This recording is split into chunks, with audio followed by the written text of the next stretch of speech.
नमस्कार। अचार सलील चैनल में आप लोग का स्वागत है। 5 नवंबर का समय जैसे जैसे नज़दीक आ रहा है तो हर अमेरिकन्स के जो दिल की धड़कन है वो काफ़ी तेज़ हो रही है, और वो इसलिए कि कौन अगले 4 साल तक अमेरिका में रूल करेगा, कौन वहाँ का प्रेसिडेंट बनेगा। बहुत कठिन क्वेश्चन है ये कि कौन राष्ट्रपति होगा, लेकिन फिर भी मेदिनी ज्योतिष जो होती है, वैदिक ज्योतिष एनुअल चार्ट जो होते हैं, वहाँ से काफ़ी कुछ इन्फॉर्मेशन निकल जाती है।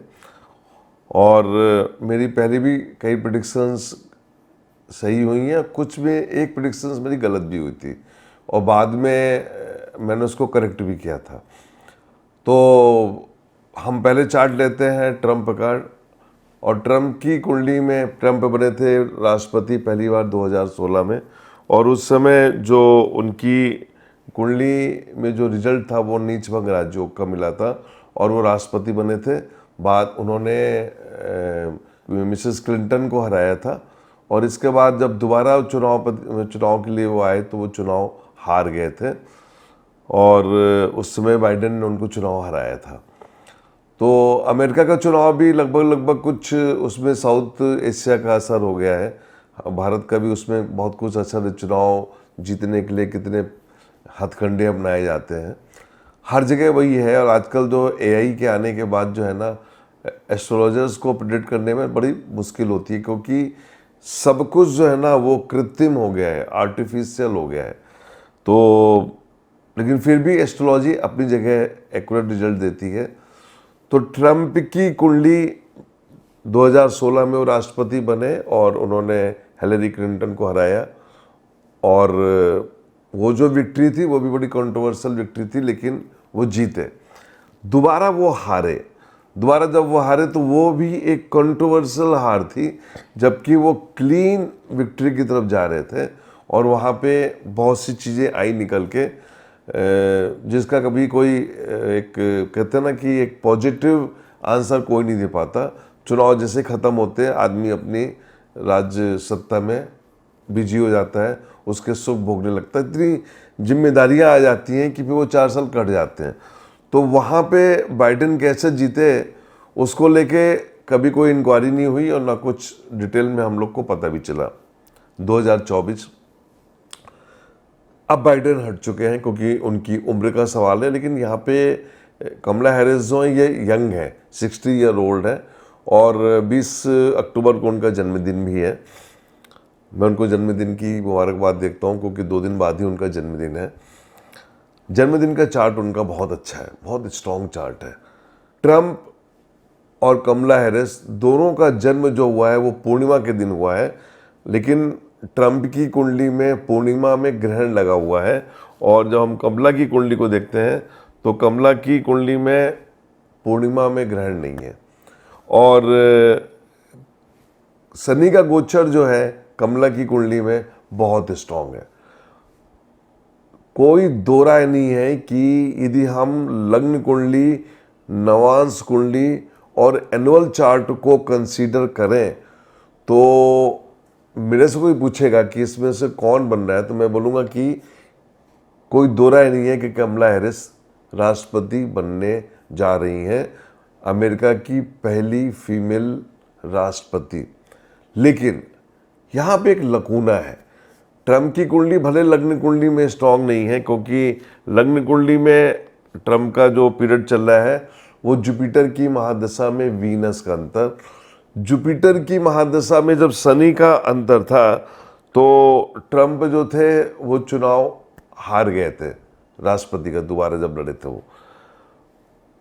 शनि 12वें घर में पड़ा हुआ है उनकी कुंडली में, सिंह लग्न की कुंडली है, कर्क में शनि पड़ा हुआ है, और अभी क्या है जुपिटर में वीनस, वीनस भी 12वें घर में पड़ा हुआ है।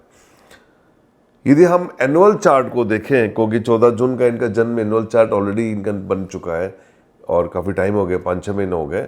कमला का 20 तारीख को चार्ट बनेगा, जो कि हम लोगों ने बना के उसको देखा और उसको प्रिडिक्ट कर रहे हैं। तो यदि हम एनुअल चार्ट को देखें तो एनुअल चार्ट में भी कमला हैरिस बाजी मारते हुए जा रही हैं और ट्रम्प पिछड़ रहे हैं।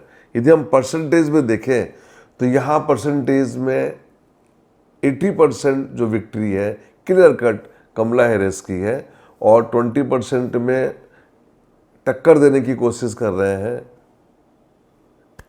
Donald Trump. एस्ट्रोलॉजी में एक लकूना है इसमें, और वो लकूना ये है कि ट्रंप की कुंडली में शनि का जो ट्रांजिट है, जो कुंभ में चल रहा है, वो उनके सप्तम भाव में चल रहा है। ये एक प्लस पॉइंट है। हालांकि चंद्रमा से चौथे घर में चल रहा है। मेरा ये मानना है कि शनि 7वें घर से बैठ के चंद्रमा को जो देख रहा है, वो एक थोड़ा सा मुझे एक डूबते को तिनका का सहारा।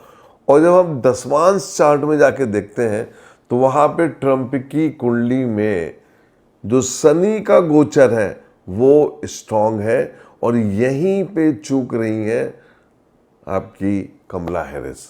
यदि ये दो पैरामीटर्स काम कर गए चुनाव में, और ख़ास तौर से जो 5 नवंबर का दिन है, वो जो प्लेनेटरी पोजीशन है वो ट्रंप को सपोर्ट दे रही है, तो मैं इतना बोलूँगा कि 98% चांस जो है कमला हैरिस के हैं। लेकिन वो जो 2% चांस है उसमें ट्रंप बाजी मार सकते हैं। और आप देखिएगा कि 5 नवंबर को जब रिजल्ट्स आएंगे तो मेरे हिसाब से पर्टिकुलरली एक सोसाइटी जो होगी वो ट्रंप को सपोर्ट करेगी, क्योंकि इंटरनेशनल पॉलिटिक्स में एक अलग कहानी थोड़ी चल रही है।